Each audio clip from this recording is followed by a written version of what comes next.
Olá a todos, bem-vindos a mais uma aula do curso de Arduino. Aqui é o Pedro. Hoje a gente vai falar do botão ou push button, ok? O push button é um dos componentes mais simples de se mexer com Arduino, tá? É esse aqui. A gente encontra ele com muita frequência em lojinha de eletrônica. Ele é bem barato, fácil de manusear, fácil de programar também, tá bom? E é uma das maneiras mais simples que a gente tem de detectar a entrada de dados para o Arduino, ok?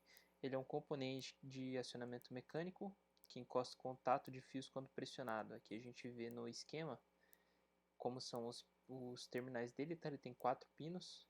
A e B são conectados internamente, assim como os pinos C e D. E quando a gente aperta o botão, essa chave aqui ela encosta, fazendo os contatos entre todos os terminais ao mesmo tempo, ok? Então é assim que funciona o nosso push button. Então quando a gente aperta, ele fecha o circuito, faz com que os elétrons possam atuar nos componentes envolvidos, tá? Então ele faz a transferência de elétrons de um para o outro quando a gente aperta o botão, beleza? Quando a gente monta um circuito com Arduino, o botão ele serve de um componente muito útil, porque através dele a gente pode adicionar entradas digitais, fazer com que ao receber essa informação a gente execute algum outro tipo de comando na programação, tá? Então o push button é isso aqui e a gente pode aproveitar o push button para introduzir um conceito para vocês que é de pull down e pull up, ok? Pull down e pull up são configurações feitas com o resistor que ele fica ligado junto ao sinal que você deseja ler, tá bom?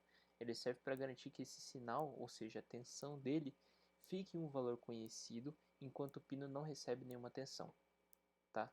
O conceito importante é o de estado flutuante, que é o estado onde o pino fica sem receber nada. Isso ocorre porque o pino ele não está ligado a nada e não há como saber qual sinal ele está recebendo, se esse sinal é de nível alto ou baixo, ok?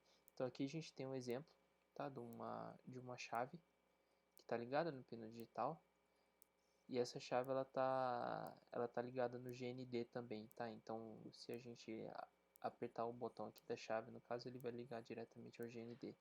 Esse aqui é um dos exemplos em que a gente costuma utilizar o pull up e pull down, tá bom? Se ficar muito complicado, nas próximas aulas isso vai ser explicado mais a fundo, tá? Eu vou explicar pull down e pull up separadamente e depois eu tenho um exemplo prático, tá? Aí voltando ao que a gente tinha falado aqui desse estado flutuante, não tem como saber, né, se o nível de sinal é alto ou baixo. Isso ocorre porque o fio solto que está conectado na porta digital, ele vai se comportar como uma antena que capta as interferências, enviando esses fatores flutuantes para o Arduino. Por que é interessante a gente capturar essas interferências utilizando o push button? Porque ele é um componente que é muito barato e de fácil acesso, tá?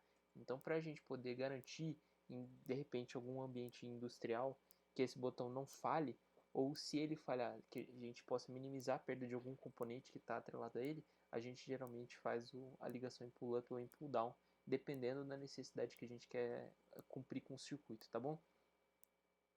E aqui tem alguns exemplos, né? Tanto o próprio campo eletromagnético dos outros fios e componentes no circuito, quanto a eletricidade estática e outros fatores podem ser captados por esse fio, que se tornou uma antena indesejada. Assim não se pode saber o que está recebendo, o que pode acabar ocasionando em leituras erradas.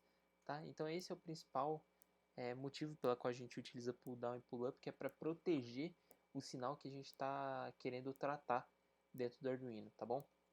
Beleza, na próxima aula eu vou explicar em detalhes como funciona o pull down e na próxima pull up, beleza? E aí depois a gente vai fazer alguns exemplos. A gente se vê no próximo vídeo.